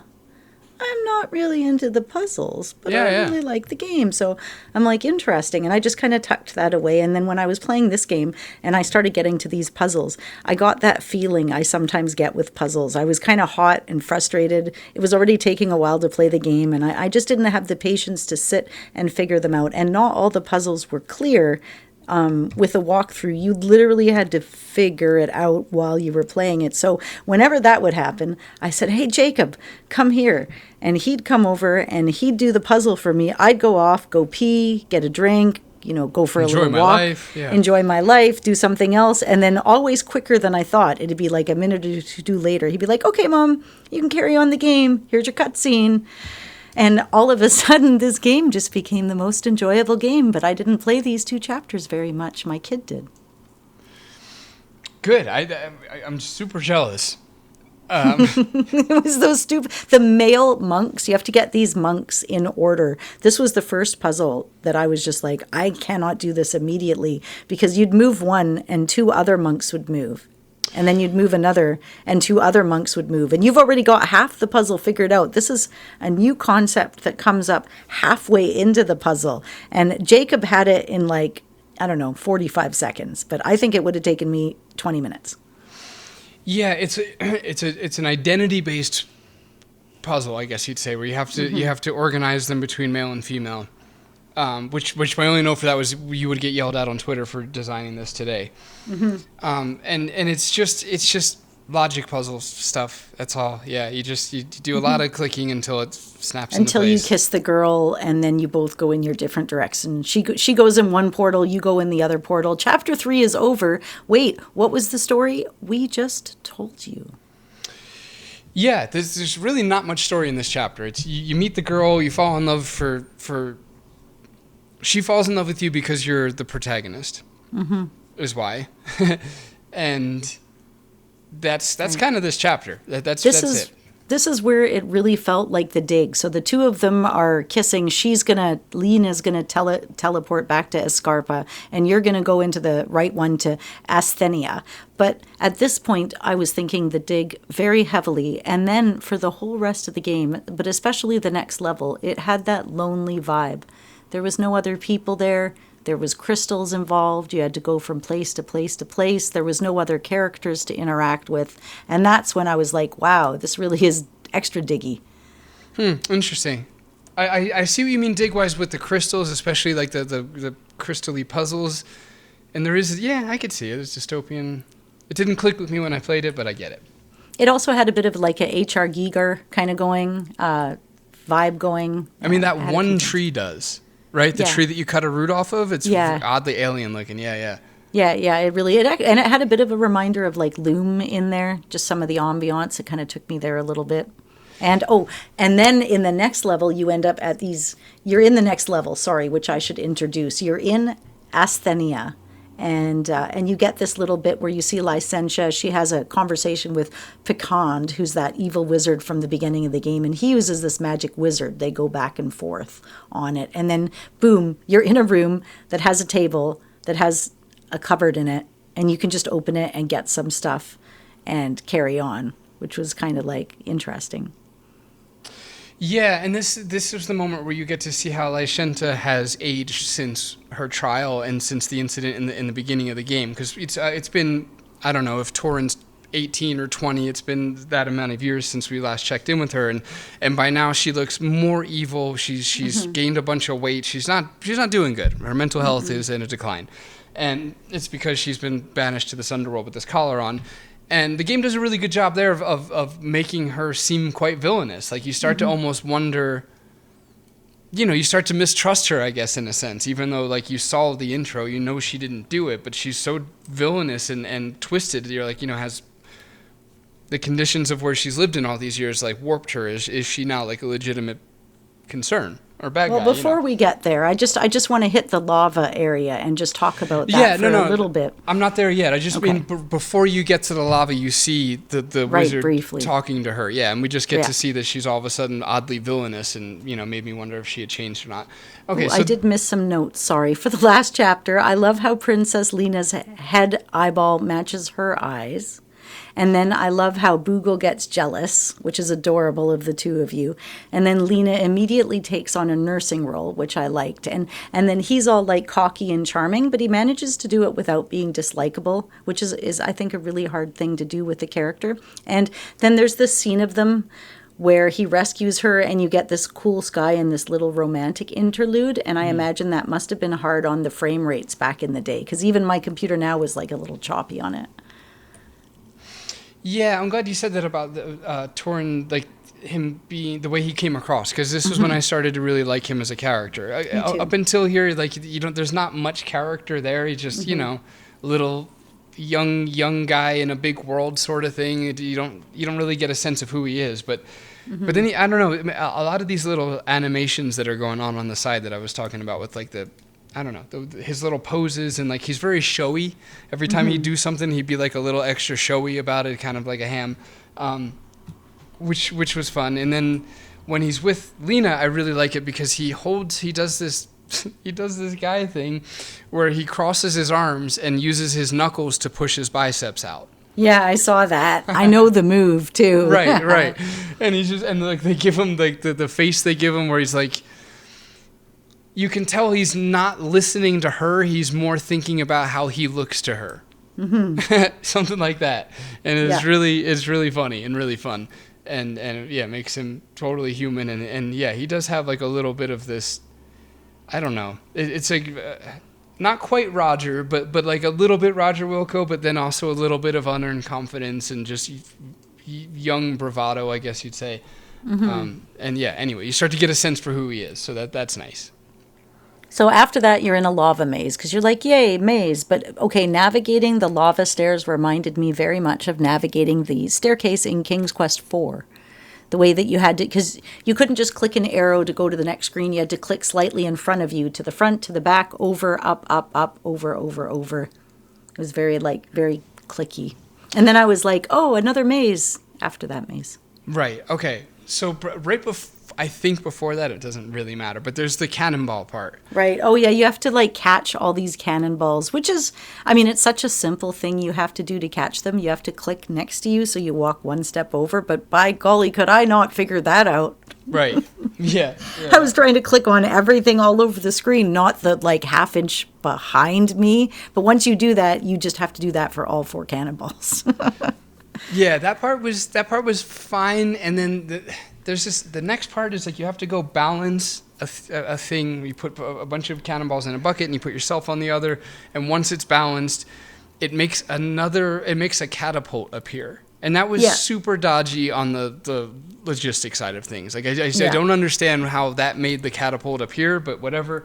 Yeah, it brought it up because before you could see the access panel where it would come up, but it just had shapes in the front that you couldn't push. So you're like, oh, I know something can happen here, but I don't know what it is. Yeah. And that's all you get. But then you balance it, and then you have to take one of the catapult balls back out and bring it to an actual catapult. And then the random thing is you have to figure out, otherwise you just shoot the cannonball out. And I loved this part, yes. And then if you figure it out, you actually have to get in yourself next to the cannonball. But you've got a few balls to try it out. Okay, yeah. Right. Well, the part of it that I really liked is that you have to bring the right amount of cannonballs with you. So if you go in the catapult alone, for example, it'll overshoot you. You won't stick the landing. You'll go past the landing because you're too light. If you bring 2 cannonballs with you, for example, then you land too short into the lava. But if you just bring 1 cannonball and yourself, it's the perfect amount of weight to land. That was a neat little puzzle. That was cute. I liked that. Yeah, I like that kind of And then the cannonball lands on Boogle because it's got that whole cartoon stuff that you do, and it's just like, oh, he's squished, and then you pop him back out and pop him in your bag again. Yeah, like reinflate him and throw him back in. So then you end up with this. Now, I have a small complaint about the lava maze. Outside of the fact that it's a maze, is there's this wrench out in this pier in the middle of nowhere, which is glinting. The glint is the size of one little tiny pixel with like a tiny shine on it. Like you almost don't know why you're there if you go over there. You're just like, damn, I didn't mean to go this way. Yeah, I have essentially the same note. I said didn't love the wrench getting, and it's for the same reason. Like I only knew that I had to get a wrench there because of the walkthrough at that point. Yeah. Like I would have never ever have found it without that. But then after that note, I said I didn't hate it either because there's after you get the wrench, then you have to continue on this sort of maze, and my note says there's something about old school pathfinding that is frustratingly satisfying. Yep, I didn't have to get Jacob to do this part for me, I'll say that. Yeah, like it's a little, the pathfinding is the annoying part, but it's also just so old school, indicative of old adventure games that it's almost kind of satisfying to like click your way around perfectly. And that's kind of the only skill that was really required. So that was, it redeemed itself. And then when you were done this maze, you get to use this water cannon with the little valve, and it makes these stepping tiles appear in the lava because it's hardened. And then you get to to me, as soon as I started doing the tunnels maze, I was like, Fate of Atlantis. Hard. Fate of Atlantis. Yeah. And did you get the Indiana Jones Easter egg? No. I didn't either. I saw it on YouTube, but apparently it's a random generated thing. It just didn't. Oh. But that happens right before this part that you're talking about. So it really? does, yeah. So that makes me feel validated in thinking that. I'm happy. Yeah, it totally sets that. See, I wouldn't have connected it to Fate of Atlantis till you said that, but now I'm seeing it. Okay, cool. Yeah, because anyways, you do this and you have to go screen to screen and up and down and over and over and over. And then you're like, okay, no problem. I'm done this next maze that was a lot of walking between screens, but not so bad if you have your speed up. But then you end up at this lava lake where these pillars, you have to jump on them, and you have to jump on every single one of them. And there's like 30 of them or something. But you have to do it in order that each one goes down because it sinks right after you jump on it. And if you miss the order and it doesn't go down, you just fall in the lava and die. And I did a lot of dying here. Yeah. I didn't have a clue. Like, I know that I'm sure I could follow a video, but I thought I like puzzles like this. And I chose to do this one, not Jacob. Nice. Yeah, I didn't like it. Well, it's okay. Once that's done, you end up in a crystal puzzle instead. Yeah, right. Yeah. It's another, and this one I did because I just looked up a picture of where the crystals were supposed to go, because you're supposed to reflect the light off of these crystals depending on which way you're facing. I just went straight to a hint, and I'm like, I'm not even going to make Jacob do this. I actually can't. I'm having a really hard time with what puzzle we're talking about. Oh, there's 7 crystals, and there's a beam of light that comes from the left, and you kind of switch the crystals so this beam of light goes all the way through to open the teleporter. Right. At the end of the level. So that's the last thing you do in Chapter 4. And then you throw your cocaine bag into the tunnel and you carry on. Okay. Your handy-dandy cocaine bag. And then you end up at Tenebraus. It's very German. Braus. I am a little lost right now. Have we climbed through the vent yet? No. Okay, so the mirror light puzzle is what opens Tenebraus. Got it. Right. Okay, hang on. Yeah, Chapter 5. Yeah, that all happens in Chapter 5. The mirror, the vent. No, that's all Chapter 4. Oh, right. Yeah, you're right. Okay, sorry. Let's not confuse the listeners. Everything we discussed until this point was Chapter 4. Now, for Chapter 5, we're in Tenebraus, which has the vent that I was talking about. Right at the very, very beginning, because you kind of you have this little cut scene, and you get to meet this really cool monster with the big long nose. And now you can't tell me that didn't take you straight to the Muppet Show. They have these big monsters that will sing, and they're like life-size people in the costumes. I'm like, immediately that's where that monster took me. Yeah, same. Exactly, same. And the monster's sent to go get Boogle. Well, I don't know what he was sent. Maybe he was supposed to get us. Anyway, he kidnaps Boogle, and so we're essentially, you're unconscious, and Boogle, when he does come back to you, he has to get sexier. Yeah. Yeah. Okay. I guess maybe elaborate on that. Oh, he has to turn into a nurse, and then you get him to sniff ammonia, and he wakes up. Okay. Yeah, and he turns into a sexy nurse. He gets like boobs and everything and like a little green dress. Right. And he brings Torin back to consciousness so that Torin can go up into the vent to deal with the aforementioned fourth wall break puzzle. Right. That's right. You climb through the vent. Thank you. I was extremely lost for a second there. Now we're back. You climb through the vent, and you eventually run into the menu at the top left of the screen. It just pops open randomly, even though you don't do it. And you're like, hey, could you help me out here? It's kind of in my way. And then you realize he's talking to you, me, us. Yes. Yeah. That was cute. I liked it. The vibe here has like that information highway Space Quest 6 sort of. With the background, too, it looks like the early internet, doesn't it? Right. Like there was all these green dots and you're floating in a void of sorts. Exactly. Yeah, it definitely has. And then, well, it gets even more Space Questy because then he starts falling out of the vent, and he has a very like Space Quest 4 Roger falling through time kind of fall going on. Oh my God. It was like so funny because it starts off and it's like, ah! And then later on it's like, ah! Right. And you're like, it gets so lackluster. That was a made great me bit. laugh. Yeah, Oh, the that was voice so actor good. starts gassing out. Oh my God. And then you land on a flower. Yeah. Then you land on a flower, which is apparently a big no-no because it is illegal because flowers are rare and beautiful in this new land. So immediately you're in big shit. Yeah, you get arrested and thrown in jail, and Dreep, the Muppet-looking thing, kidnaps Boogle, and here is, the darkest hour. And then you think you're going to have to break out of jail, adventure game style, but instead you just are brought to the judge, and the judge ends up giving you another chance. Mm-hmm. And you go back out on the streets, and we deal with some silkworms. We got to collect some silkworms by going... Jacob did that one for me, by the way. Oh, really? Yeah, he did. Did you get stuck on it and you asked him to, or? No, I just saw the concept of it and then like got up and huffed away, and he's like, "It's okay, Mom, I got you." Nice.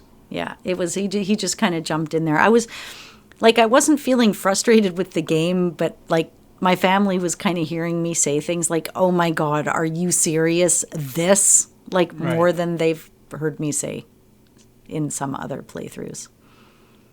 Right. Yeah. Well, in your defense too, you were becoming more and more pressed for time. Right. I mean, because Anna finished playing about 30 minutes before we came on air, literally, yeah.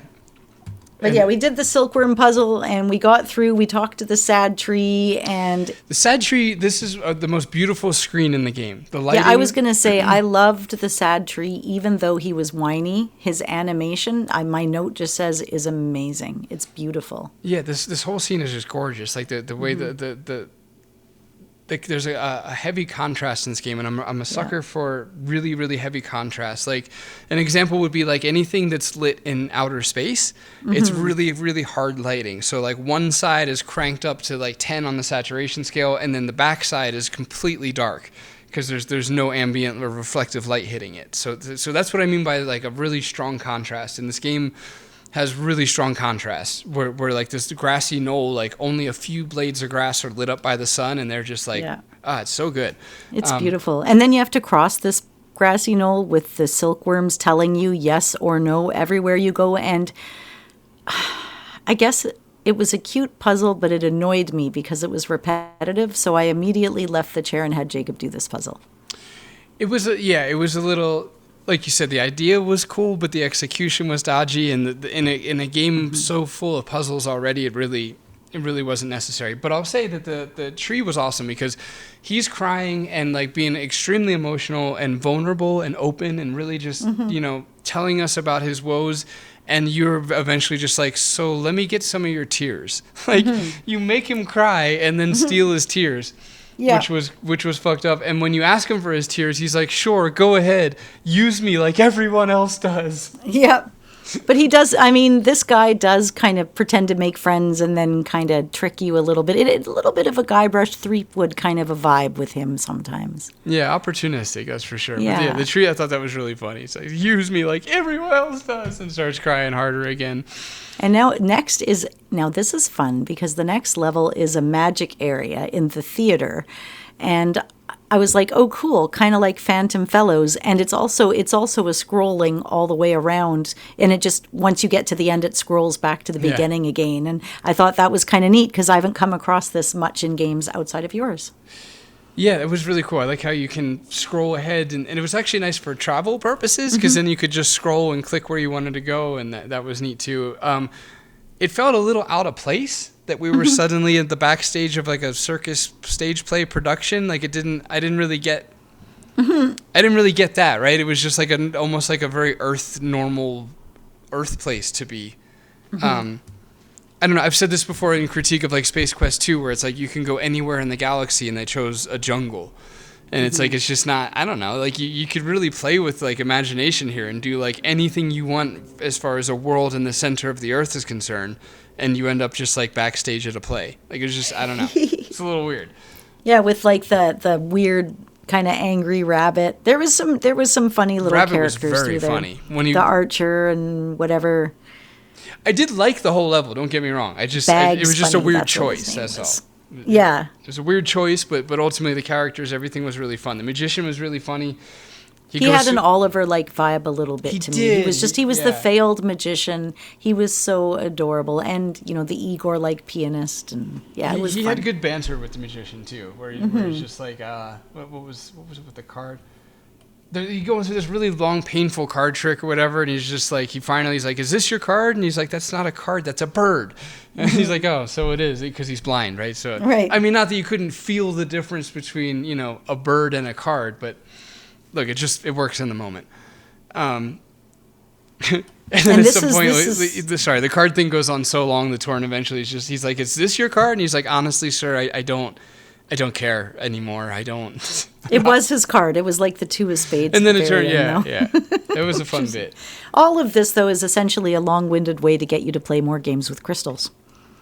Yes, exactly. Okay, all right. So look, let's get to the point of this that ultimately matters, which is there's this guy who has a crystal recorder. He can record sounds on the crystals, and we get a recording of Lyshentas on a crystal. Right. We for trade, later. Yeah, for later. I thought this was clever. He collects them, and that's like his most prized recording. And it's like, what are you going to give me that would be better than my most prized recording? And Torin's like, myself, because you've never met anybody from the lands above, and you'll have a recording from somebody there. So that was clever, and it works. And you get, I think it's my favorite puzzle of the game, where you get her. Well, first of all, you record for him your voice, and he's just going on and on about Torin himself and where he's from, and the guy's like, that's enough. It's only a 10 megabyte crystal. I put that in my notes, too. Yeah, that's so enough. Cute. It's only a 10 megabyte crystal. That's great. I liked that. I didn't mind that puzzle at all. And essentially all of it is so you can go on stage and play the saw, because that's why you were supposed to be there in the first place. Yes, and well, I guess before that I'll say here's a gold mine of Easter eggs, because if you stand next to the curtain, you can hear distant in the background a bunch of different themes. You hear Girl in the Tower, you hear the Freddy Farkas theme, Leisure Suit Larry, of course, and then Phantasmagoria, actually, the really scary chanty theme. Which is fun. And then as Anna said, you go out on stage, you play the saw. It's horrible, it's painful, it's tough to listen to. It will not be on our next favorite songs episode. Right, yeah, well said. And so you end up getting arrested for impersonating a singer, which is really funny. Yeah. That was good. And he's I like that. And he said something along the lines like, I'm so offended. And he's like, why? And he's like, because I'm a musician. Like, yeah, man. You're terrible. And then we end up at chapter 6. Okay, and right before we go to chapter 6, I do want to mention the crystal puzzle, because I really, really like this. So you have a crystal player. It consists of 2 slots. One is the off position, one is the playing position, right? So you put the crystal in the playing position, and it plays Lyshenta saying something that was recorded. I forgot the sentence, but doesn't really matter.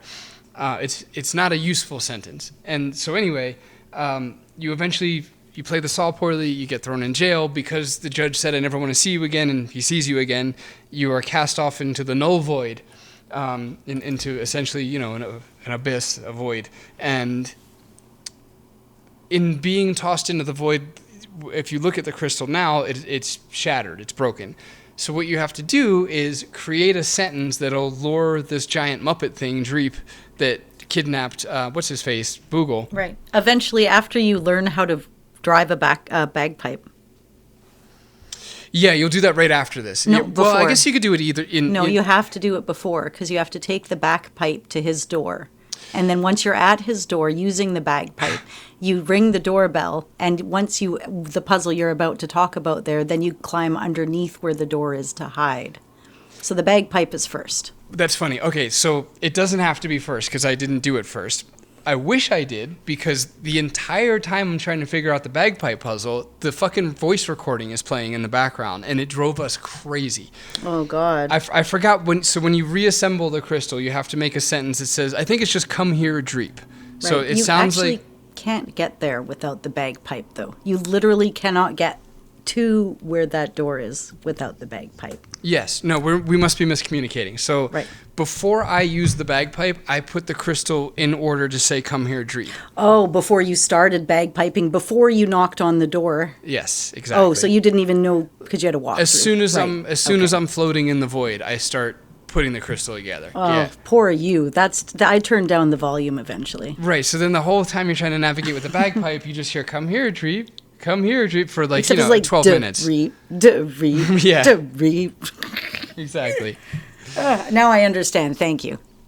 Yeah. So anyway, the crystal thing, I thought that was a lot of fun, actually, putting the crystal together and trying to Yeah. find a sentence that made sense or whatever. Me too, because I was doing "come here, creep" over and over and over again, and I couldn't figure out why it wasn't working. Oh, is that why you texted that? Got it now. Okay. Yeah. Very good. Okay, so then you take a bagpipe, and as Anna was saying, you're in this void, so essentially there's no gravity, and you use the air from the bagpipe as like a little jetpack, Yep. which was really and you clever. can hear it. You can hear the bagpipe while you're doing it. Yes, yeah. It's. I mean, the mechanic, the idea is pretty damn clever. We use the propulsion of the bagpipe to, and the tricky part is that there's this 3D set of arrows that you use to navigate, and honestly, it really wasn't so bad once I realized that you have to hold the damn button in. That took Jacob. Jacob actually did all the bagpiping for me. Okay. It took me. I had to go to YouTube and watch a video to see. I was. Yeah, I mean, I spent an embarrassing amount of time just pressing different arrow buttons and nothing happening, and insisting to myself that it was anyway.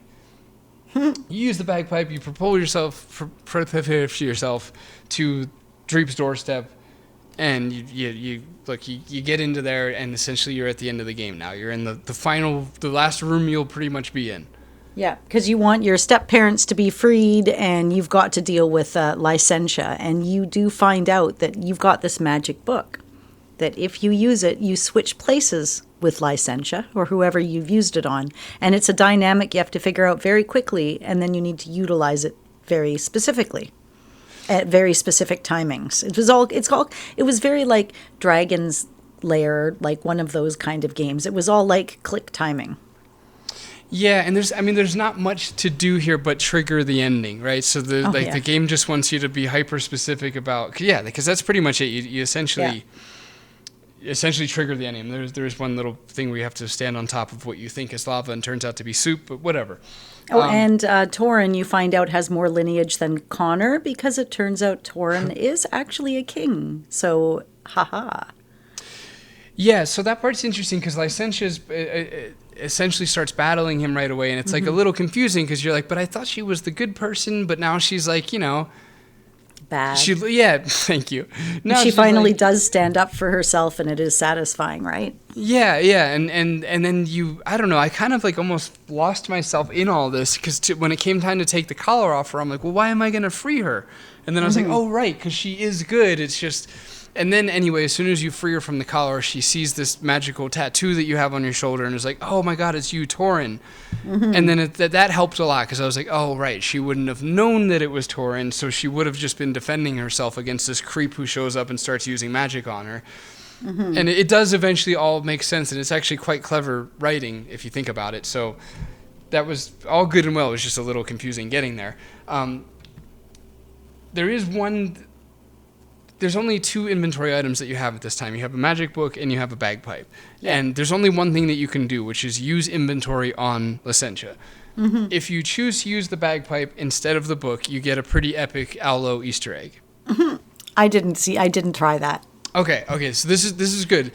Lowe recorded like a solid minute-long dialogue for this, which is significant, right? Because, disk space, even if it's DISC space, still, you're stingy about that stuff. There's this really long thing where Allo is basically like, hey, if you... He sets up the whole joke. He's like, essentially, you're at the end of the game and you've only got two things, and if you chose to use the bagpipe on her instead of the book, then you've earned my approval, because that's like the most Allo shit right there. It's basically what Allo is saying. He's like, that's so Allo of you to use the bagpipe on her in this moment when, like, it's very obviously not the right thing to do, but it is the funny thing to do. And Allo essentially just points all of that out. There is no... It's really meta. He's just like, here's why what you just did is funny. And and basically, don't tell your friends. Just maybe, if anything, bring this part of the game up and be like, oh, weird, that's not what happened to me. He kind of baits you into... Which is cute, too, because it creates the illusion that, like, all your friends are playing adventure games, and they were not. They absolutely were not, but man, that's what it would have felt like if they were, and it's really cute. And then the game automatically restores for you, like a gentleman, and you use the magic book on her and end the game. Yeah. And yeah, that's it. I mean, your parents are still dead, but your foster parents, who you now know are your foster parents, are put back, and so are you, put back onto your farm, and that's it. That's a wrap. Mm-hmm. Well, it's, I said, there would have been more, because, again, the next one would be marriage and taking the throne. So it would have been a bit of a continuation on things. Yeah, exactly. So before we wrap it up, I just want to hit a few facts about it. I think I've hit most of them, actually, during the episode. But Al Eufrasio said the team viewed King's Quest VII as a warning example because of its outsourcing and style consistency issues, and that Torin's passage was intended to avoid those problems. He said it was partly successful. Jim Murphy was the lead animation authority on the project, and he was really like a tough lead. There was a lot of correcting on timing and perspective and planning and starting animations, and that's where a lot of the learning for future games would come into play. Let's see what else. On the opening movie he worked on showed Torin going into the town, crossing a small bridge, and talking to Boogle about being tired of farm life and wanting to be a hero. And that shot, at least, was reassigned to somebody else because he was taking too long with it. So we don't quite see what it could have been there. But yeah, that's really about it. It was just meant to be the start of a full saga. It was meant to be the beginning of things, and it wasn't. That's really about it. A lot of influence from Pixar. There was a bit of that, too. Yeah, well, Murphy went on to work for Pixar, I think, is the connection there. Yeah. We should also mention, too, the score. So Siebert produced it but didn't score it. It was scored by Michael Legrand, which is kind of insane on paper because he's a 3-time Oscar winner. Right. Which is, that's significant. At that time, he lived a really long time. We just lost him in 2019. He was born in 32, so I don't know, 88, 92-ish years old. All that to say is, like, when he scored this, he was probably still, like, in his 70s or whatever. Math. Something math. Yeah, exactly. Surely the numbers change when you do things to them. And I was hoping to share with everybody, like, what he won Oscars with and such, and it's just, I just don't remember. It was a few hours ago, and I already forgot, because there wasn't... None of the movie, he worked on a ton of movies, but it was all so long ago. There wasn't one movie that you'd be like, he did, and suddenly I can't think of any movie that's ever existed. But, there wasn't like a standout we'd all recognize it movie. It was just maybe Yentl from 1983 with Barbra Streisand. Anybody? Yentl? But anyway, he was an award-winning whatever and did the music, and it was good. It was very good. Mm-hmm. The end of it had a very Star Wars kind of thing going. Did you notice that, the end theme? It's funny. I actually wrote down a very Indiana Jones sounding end theme. That's fair. Which, it's all John Williams, but yeah, it seemed like it was... That maybe that's a bit of a blight on the soundtrack, because it was a really good soundtrack. It's just for some reason the very ending theme definitely bites on some other territory.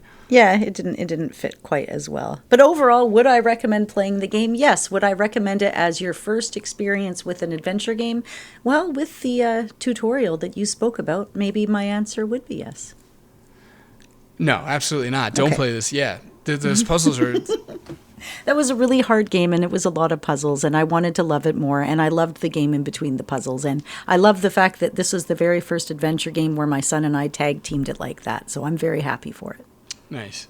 Yeah, I mean, Strummer had a really good time. He really liked the game, and he's a tough critic. So the 11-year-old that played it really liked it, like a lot. And it's like we could get, I guess, bogged down in like the critiquing of like the puzzles and this and that, but like at the end of the day, it's all these unseen aspects, like the visual comedy and just the amount of like love that went into the animations in this game is very evident. Like there's no corners cut. Every single scene, the animation is so good. Like it's so quality and funny, and like they make an effort on everything. Like if the worm's gonna show you a shit-eating grin, it's like a really funny grin. Like they nailed the visuals of this game, and that makes up for so much. And it's just, again, it's hard to communicate that, right? Because if we look at it just on the stuff that we've been talking about, it's like, I don't know, guys, you're basically saying it's like super puzzle heavy, a lot of logic puzzles.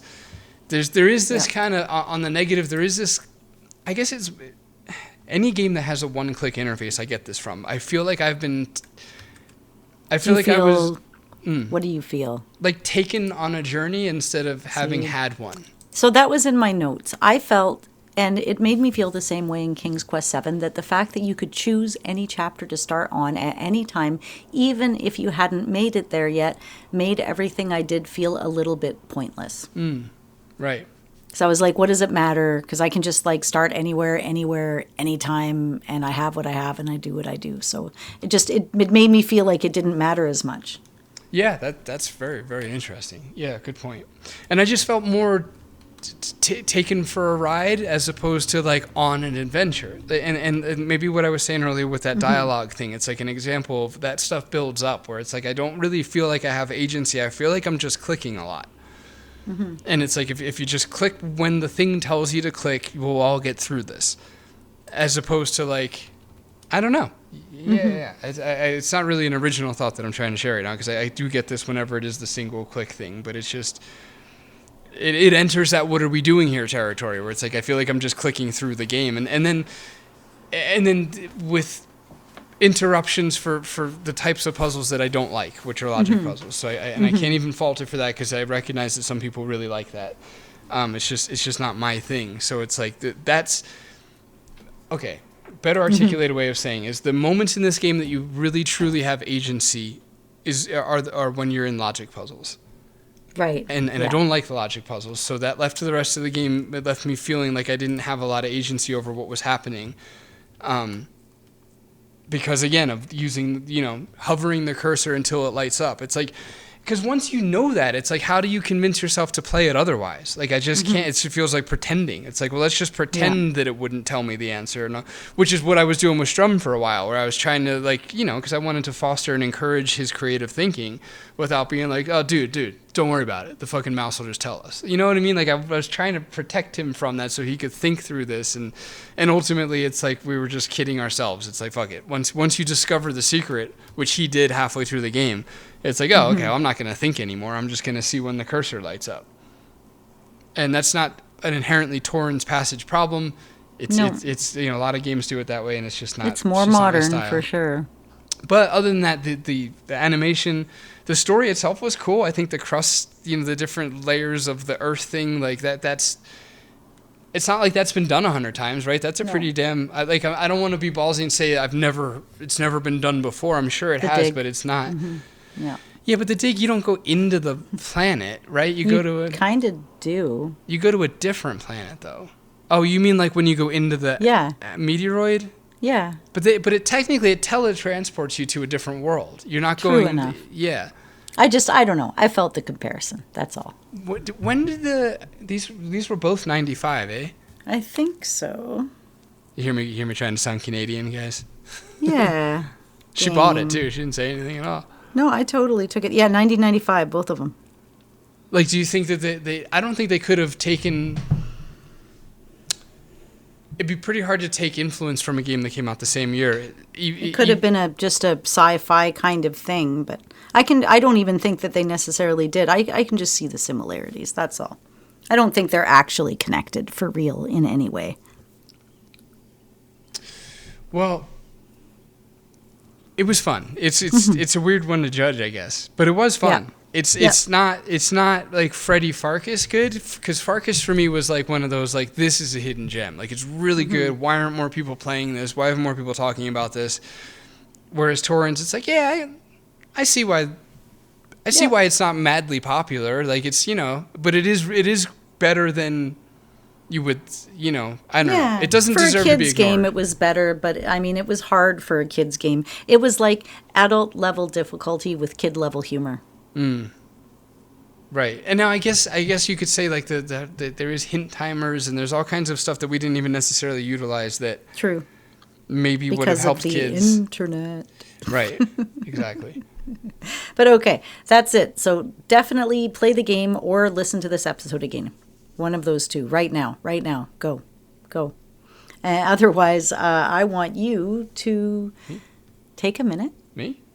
Okay, you, if you want to. Sure. Can you say thank you? I thank you? Yeah, thank you to our Patreon supporters. Gareth, Mick, Jeffrey, Mark, Brian, Chapman, Christopher, Yanis, and Tim. You support the show and keep it going, and we sure as heck appreciate it, as you could tell from Paul's voice. And if you too... She set me up, man. If you too want to support the podcast, you can join us at patreon.com Classic Gamers Guild. Let me do a genuine thank you. No, do a real one. Yeah.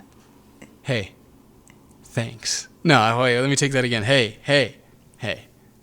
Thank you. That was good. Was that sincere? That felt sincere to me. Fantastic.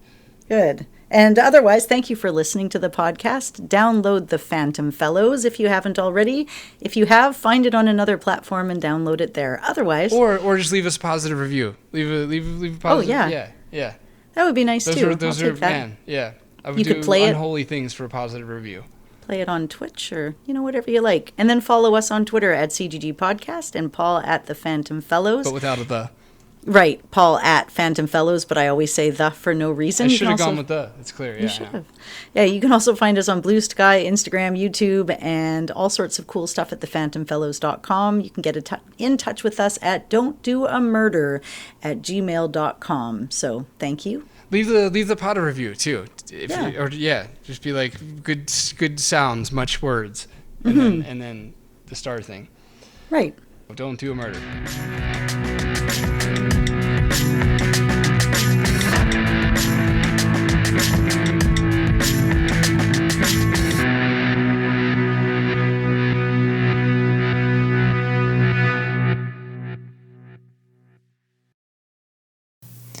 So it was a very good game, I would say, and my favorite character in the game was Boogle, and honestly, it was actually kind of interesting. So, yeah. What was your favorite part about the game?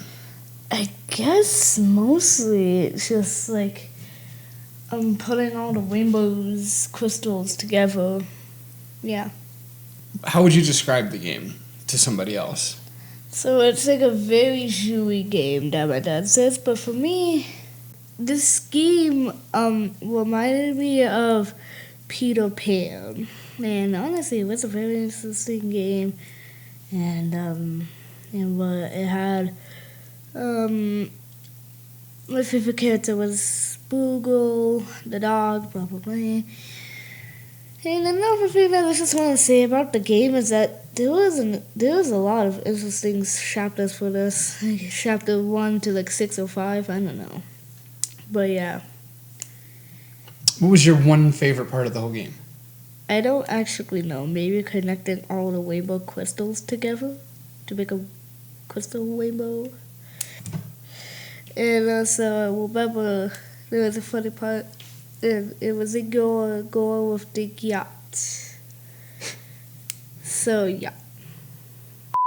Hey, so what did you think of the game that I kind of had you help me play? It was a pretty fun game for what I played. They really liked repetitive puzzles for a adventure game and repetitive sounds, but the art was very fun and the music was very uplifting. What did you think? What was your favorite puzzle out of the puzzles that you helped with? My favorite puzzle, I think it had to be the one in like Zero Gravity where you have to move around with bagpipes.